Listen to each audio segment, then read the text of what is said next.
அனைவருக்கும் வணக்கம். துருவம் நல்வாழ்வு அறக்கட்டளைக்காக ஒரு அமைப்பு திருச்சி துறையூர் நகராட்சியிலிருந்து சிக்கந்தம்பூர் என்ற ஊரில் ஓட்டம்பட்டி என்ற கிராமத்தில் இடம் வாங்கப்பட்டு அங்கு இந்த பணிகள் நடந்துட்டுருக்குன்றத நம்ம ஒவ்வொரு பதிவாக நான் உங்கள்கிட்ட பகிர்ந்துட்டுருக்கேன். அது எல்லாமே நீங்கள் கேட்டிருப்பீங்க, பார்த்துருப்பீங்க. அந்த வரிசையில் இந்த பதிவு, இந்த பணிகள் துவங்கி நடப்பதற்குண்டான பங்களிப்புகளை பற்றி உங்கள்கிட்ட எல்லாத்தையுமே நான் அறிவிப்பு கொடுத்துருந்தேன். அந்த பங்களிப்பு நிறைய பேர் பண உதவியாக வழங்கிட்டுருக்கீங்க. அதோடு இங்கே அடுத்த கட்ட பணிகளாக நீர் மேலாண்மை திட்டம் என்ற ஒரு பணி நடந்துட்டுருக்கு. இது நிறைவுறும் தருவாயில் இருக்குது. இது முடித்த பிறகு இங்கு தாவரங்கள், அதாவது மரங்கள், தாவரங்கள் எல்லாமே நடப்பட்டு உங்கள் கையால் நடப்படணும் அப்படின்றதும் விருப்பம்.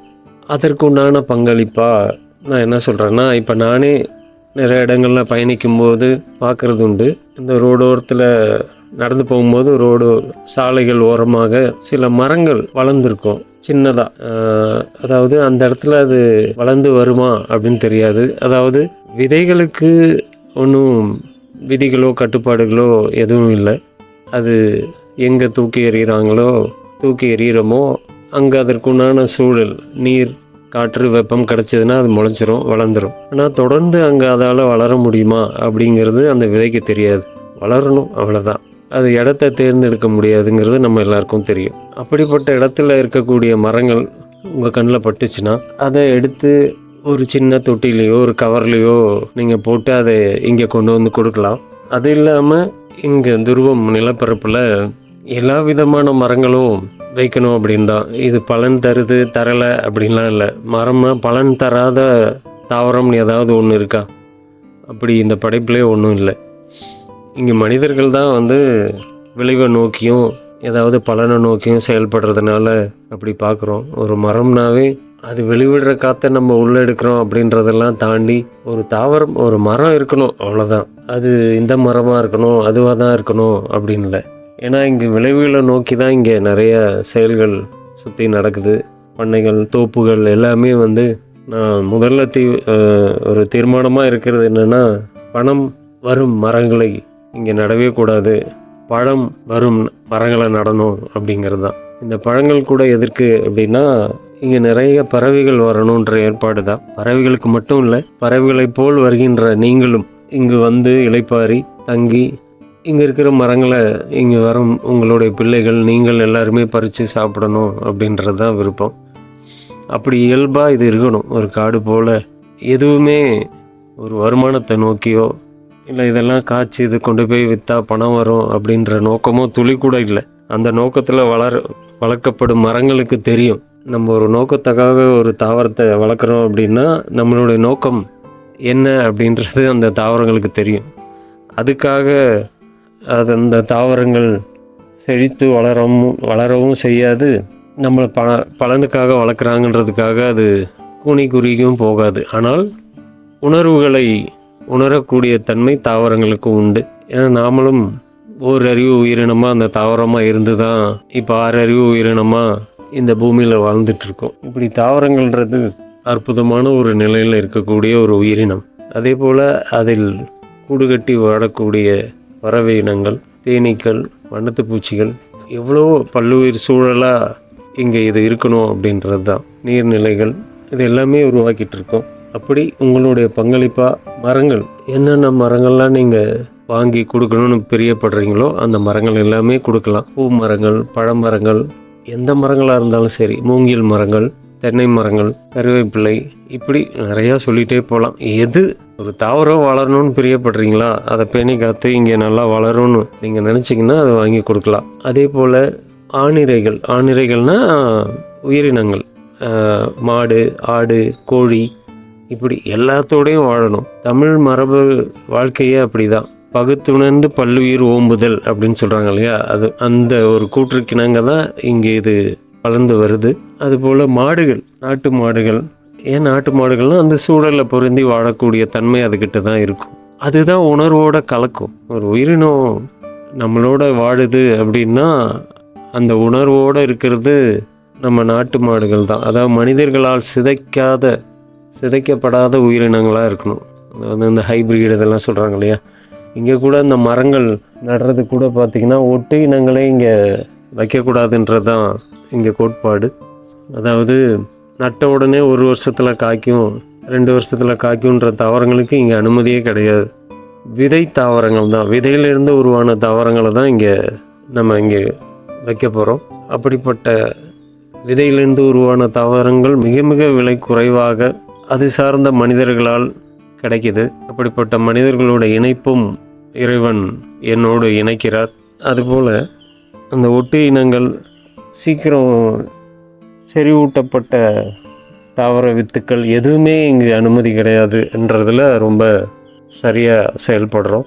அதுபோல் நீங்கள் மாடு, ஏதாவது மாடு பராமரிக்க முடியல அவங்களால, அதை அறுப்புக்காக, அதாவது இறைச்சிக்காகலாம் கொடுத்துருவாங்க. அப்படிப்பட்ட மாடுகள் ஏதாவது இருந்தால் கூட நீங்கள் வாங்கி இங்கே சொல்லிவிடலாம், இங்கே கொடுக்க சொல்லுங்கள். அவைகளோடு நம்ம வாழணும், நம்மளோட அவங்க வாழணும். அதுதான் உணர்வோடு இருக்கணும். அதுக்கு அழகான பெயர்கள் சூட்டப்பட்டு இங்கே எல்லாரோடையும் அழைக்கப்பட்டு, ஒரே ஒரு முக்கியமான கோட்பாடு இங்கே என்னென்னா, இங்கு வளர்க்கப்படும் எதுவும் வெட்டப்படாது. அது இங்கே முக்கியமான ஒரு கோட்பாடு. மரங்களாக இருந்தாலும் சரி, அது கோழி, ஆடு, மாடு எதாக இருந்தாலும் சரி, அவைகளாக வளர்ந்து நம்மளோடு இருந்து இயல்பாக இறக்கும்போது அது இங்கே அடக்கம் செய்யப்படும். அப்படி தானே தவிர அது இறைச்சிக்காகவோ வேறு எந்த விதமான பலனுக்காகவோ இல்லை. பால் கொடுக்குதுன்னா கன்றுக்கு போக மிச்சம் இருக்கிறத கறந்துக்கலாம். அது இங்கே இருக்கக்கூடிய நம்மளோட சேர்ந்து இருக்கக்கூடிய பயணிக்கிறவங்களுக்கு உணவுப் பொருளாக பயன்படுத்திக்கலாம். அப்படி தானே தவிர பாலுக்காக மாடை வாங்குறதும் இங்கே கிடையாது. இந்த மாடு இத்தனை லிட்டர் கறக்குன்றதுக்காக இந்த மாடை வாங்கக்கூடிய ஒரு எண்ணமே கிடையாது. அதே மாதிரி கோழிகளும் அப்படி தான். எத்தனை விதமான கோழிகள் இங்கே எல்லாரோடையும் வளரலாம். அவைகளுக்கும் பேர் சூட்டப்பட்டு தான் வளர்க்கப்படணும். அப்படி தான் ஏற்பாடு. இப்படி தான் மனிதர்கள் இந்த பூமியில் வாழ படைக்கப்பட்டிருக்காங்க. இந்த பூமியே ஒரு சொர்க்கமாக படைக்கப்பட்டிருக்கு. ஆனால் இங்கே விளைவை நோக்கி எல்லாமே மனிதர்கள் செயல்படுறதுனால இங்கே எல்லாமே சிதைக்கப்படுது. இந்த சூழல் அப்படிப்பட்டதல்ல. அப்படி ஆடு, மாடு, கோழி, பிற உயிரினங்கள் எதாக இருந்தாலும் இங்கு எல்லாத்தோடு தான் இங்கே வாழ்கிற மாதிரியான ஒரு சூழல். அதுபோல் மனிதர்கள் தங்கி செல்வதற்கான அறைகள், உணவு கூடம், அதாவது சமையல் கூடம், தங்கும் விடுதி, கலைக்கூடம், ஞான கல்வி கூடம், சின்ன பிள்ளைங்க எல்லோரும் இயல்பாக அவங்க ஒவ்வொருத்தரும் அவங்க கையால் செய்யக்கூடிய படைப்புகள் இங்கே உருவாக்கப்படணும். அதே போல் கர்ப்பமான கர்ப்பிணிகள் இங்கு இந்த சூழலோடு இருந்து நல்ல ஒரு உணர்வு நிலையில் தன் வயிற்றில் வளரும் சிசு இந்த உலகையே காத்திடும் அருள்ஞான குழந்தையாக பிறக்க வேண்டும் என்ற உயர்ந்த சிந்தனையில் அந்த கருவை ஆசீர்வதித்து அந்த மனநிலையில் இங்கு சில மாதங்கள் தங்கி இங்கே இருந்து போகக்கூடிய திருக்குழந்தை பிறப்புக்கூடம், அதன் பிறகு நிகழ்ச்சிகள் நடத்தக்கூடிய அகத்தியர் கூடம், ஆரோக்கியமனை பற்றி ஏற்கனவே விளக்கம் சொல்லியிருந்தேன். அதாவது எல்லா இடத்துலையும் மருத்துவமனை தான் இருக்கும். இது மருத்துவமனை அல்ல, இது ஆரோக்கியமனை. மருந்தும் இல்லை, மருத்துவரும் இல்லை, மருத்துவமும் இல்லை. அப்படின்னும் போது இது எப்படி மருத்துவமனை ஆகும்? அதனால் இது ஆரோக்கியம். அதாவது இங்கே உடல் நலம் குன்றி வருபவர்களுக்கு ஆரோக்கியத்தை தானே கொடுக்க போகிறோம், மருந்துகளை கொடுக்க போகிறது இல்லை. ஆரோக்கியத்திற்கான வழிகாட்டுதலும் அவர்களுக்கு உண்டான உணவு முறைகள், வாழ்வியல் முறைகள், உடல் கழிவு நீக்கம், இப்படிப்பட்ட விஷயங்களை கொடுக்கும்போது இது எப்படி மருத்துவமனை ஆகும் இல்லையா? அதனால் இதுக்கு பெயர் ஆரோக்கியமனை. அந்த ஏற்பாடுகள், இந்த கட்டுமானங்களுக்கான கட்டுமான பொருட்கள், அதாவது செங்கல், அந்த இன்டர்லாக் பிரிக்கெலாம் இப்போ வருது. அதெல்லாம் மிக எளிமையாகவும் அதிகமான ரசாயனங்கள் இல்லாமல், அதாவது சிமெண்ட் அதிகமாக பயன்படுத்தாமல், கம்பி இல்லாமல், இங்கே கட்டப்படும் கட்டிடங்கள் எதுக்குமே தளம் கிடையாது. எல்லாமே ஓடுகள் தான். தளம் அமைக்க போகிறதே இல்லை எந்த கட்டிடத்துக்கும். ஓடுகளால் தான் கட்டமைக்கப்படுது. அதே போல் இங்கே கட்டப்படும் சுவர்கள் மரபு கட்டுமானம். அப்படிப்பட்ட கட்டுமானமும் இதில் இருக்கும். அதற்குண்டான கட்டுமான பொருட்கள், ஓடுகள், செங்கல், பாறைகள், இப்படி இந்த பொருட்கள்லாம் கூட நீங்கள் பங்களிப்பாக கொடுக்கலாம். இதெல்லாம் இங்கு ஒரு மனித சூழல் மேம்பட்ட நிலைக்கு இங்கே உயரணும்னு நினைக்கக்கூடிய மனிதர்கள் எல்லாரும் இங்கே இணைக்கப்படுவார்கள். மேம்பட்ட நிலைனா பொருளாதாரத்தில் இல்லை, சிந்தனையில், உடல் ஆரோக்கியத்தில், மனதால் இப்படி மேம்படக்கூடிய நிலைக்கு யாரெல்லாம் விருப்பம் அவர்களுக்குள் எழுகிறதோ அந்த மனிதர்களுக்கு இந்த துருவம் நல்வாழ்வு மையம் தன் இணைப்பை உணர்த்தும். அப்படிப்பட்ட ஒரு வெகு இயல்பான நிலையில் மனிதர்கள் இங்கு ஒன்று கூடி தானும் மேன்மை அடைந்து தன்னோடு வாழுகின்ற அன்பானவர்களையும் சக மனிதர்களையும் அரவணைத்து வாழக்கூடிய மனப்பாங்கு இங்கு வரும் ஒவ்வொருவருக்கும் இறைவனால் அருளப்படும். அந்த அருளோடு இந்த புவியில் நாம் புரிதலோடு வாழ்ந்து பிறவியில்லா பெருநிலை அடைய வேண்டும் என்பதே என்னுடைய ஆழ்ந்த விருப்பம். அந்த விருப்பம் இங்கு வரும் ஒவ்வொருவருக்குள்ளும் மலர்ந்து மனம் வீசும். இந்த பங்களிப்பு, இந்த குரல் பதிவை கேட்டு உள்வாங்கிய ஒவ்வொருவரும் இந்த பங்களிப்பில் பங்கு பெற வேண்டும். நான் சொன்ன இந்த தாவரங்கள், மரம், உயிரினங்கள், கட்டுமானங்கள், இதை தாண்டி பணமாகவும், ஏன்னா இதெல்லாம் செய்யும்போது தொழிலாளர்கள், தொழில்நுட்ப கலைஞர்களை வச்சு தான் நம்ம செய்வோம். வேலையாட்கள், அவர்களுக்கு கொடுக்க சம்பளம் எல்லாமே. அதாவது இங்கு எனக்கு பொருளீட்ட தெரியும். அதாவது எனக்கு நான் உணர்ந்த உணர்வுகளை சக மனிதர்களுக்கு உணர்த்தி வழிகாட்டுதல் வழங்க முடியுது. வகுப்புகள் என்னால், என்னுடைய தொழில் என்ன, யோக பயிற்சி, வாழ்வியல் ஒழுங்குமுறைகளை வகுத்து கொடுப்பது, மனிதர்களை இயல்பாக வாழச் செய்வது, ஆரோக்கியத்துடன் ஒரு புரிதலான மனநிலையில் இறையை உணர்ந்து வாழ வேண்டும் என்ற வகுப்புகளை என்னால் எடுத்து அதில் நான் பொருளீட்டல் நான் பண்ணிகிட்ருக்கேன். அது என்னால் செய்ய முடியும். என்னோடய தொழில் அதுதான், மனிதர்களுக்கு வழிகாட்டுவது, வழி நடத்துவது. இது எனக்கு குருமார்களால், ஞானகுருவால் உணர்த்தப்பட்ட உணர்த்தல்களை என்னோடு இணைக்கப்படும் மனிதர்களுக்கு வழங்கி வழிகாட்டுவது என்னுடைய தொழில். இந்த தொழில் மூலியமாக நான் ஈட்டும் பணம், பொருள், இதை கொண்டு நான் வாழும் வாழ்க்கை எனக்கு மிக நிறைவாகவும் மகிழ்ச்சியாகவும் இருக்கிறது. என்னுடைய விருப்பங்கள் எல்லாம் நிறைவேறுகின்றன. சக மனிதர்களாலும், இறைவன் அருளாலும், குருமார்களின் வழிகாட்டுதலாலும். அந்த வகையில் எனக்கு பணத்தை வேட்டையாட தெரியாது. செயல்படுவேன், செயல்புரிவேன். விளைவு மகரிஷிகளும் குருமார்களும் இறைவனும் வழங்குவது. அதில் நான் நிறைவாக வாழ்ந்து கொண்டு இருக்கிறேன். அப்படிப்பட்ட வாழ்வை என்னோடு இணைக்கப்படும் ஒவ்வொரு மனிதர்களும் வாழ வேண்டும் என்பது என்னுடைய ஆழ்ந்த விருப்பம். அதுவே எனக்கு குருநாதர் உணர்த்தியது. நீங்கள் வழங்கும் இந்த தாவரங்கள், நான் சொல்வது என்னென்னா, இந்த பழமரங்கள் அப்படிங்கிறது, பழமரங்கள் என்னென்னன்றது உங்கள் எல்லாருக்குமே தெரியும்.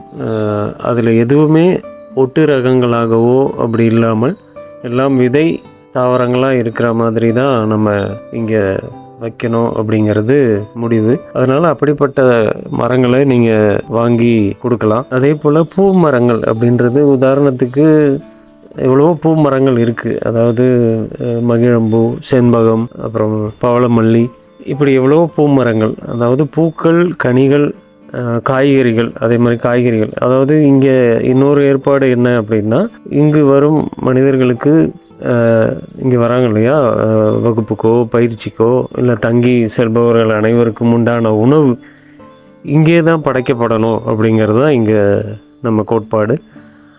அதன் வகையில் இங்கு விவசாயம், அதோடு சார்ந்த மரபு காய்கறிகள் தான் இங்கே விளைவிக்கப்படணும் அப்படின்றது. அதாவது மரபு காய்கறி விதைகள் எல்லாமே நிறையா வாங்கப்பட்டிருக்கு. அது விதைக்கப்பட்டு அதிலிருந்து உருவாகக்கூடிய காய்கள், கீரைகள், இதுகளை கொண்டு தான் இங்கே சமையல் கூடமே. அந்த சமையல் கூடன்னு அமைக்கப்படுறதில்ல, சமைக்கப்படும் அனைத்து காய்கறிகளுமே இங்கே விளைவிக்கப்பட்டதாக இருக்கணும் அப்படிங்கிறது தான் இங்கே ஏற்பாடு.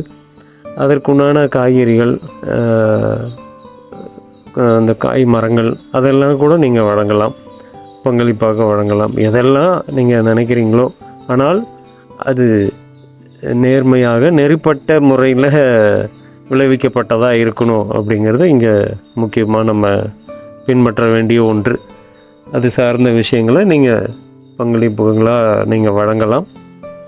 இந்த பங்களிப்பை எப்படி வழங்க வேண்டும் என்ற வழிகாட்டுதல் இந்த வீடியோ பதிவின் டிஸ்கிரிப்ஷன் கீழே வழங்கப்பட்டிருக்கும். முகவரி, அதாவது இப்போது ஏதோ மாடு ஆடு இதெல்லாம் கொடுக்குறீங்க அப்படின்னா அதற்கு உண்டான முகவரி நம்ம துருவம் நிலப்பரப்புக்கு அருகில் உள்ள ஒரு முகவரி, அங்கு வளர்க்கப்பட்டு இங்கு கூடாரங்கள் அமைக்கப்பட்டு அதில் வளர்க்கப்படும். அதுபோல் நிதி உதவிக்கான வங்கி எண் அதுவும் வழங்கப்பட்டிருக்கு. அதோட தொலைபேசி எண், எதை எப்படி கொடுக்கலாம் அப்படிங்கிறதுக்கு உண்டான தொலைபேசி எண்களும் வழங்கப்பட்டிருக்கு. அதில் நீங்கள் தொடர்பு கொண்டு இதை எப்படி கொடுக்கலாம் அப்படின்றத சொன்னீங்கன்னா அதற்குண்டான உங்கள்கிட்ட எப்படி வாங்கிக்கணும், இல்லை அனுப்ப முடியல அப்படி உங்கள்கிட்ட இருக்குது வந்து வாங்கிக்கணும் எடுத்துக்கணும் அப்படின்ற நிலை இருந்தாலும் தெரியப்படுத்தலாம்.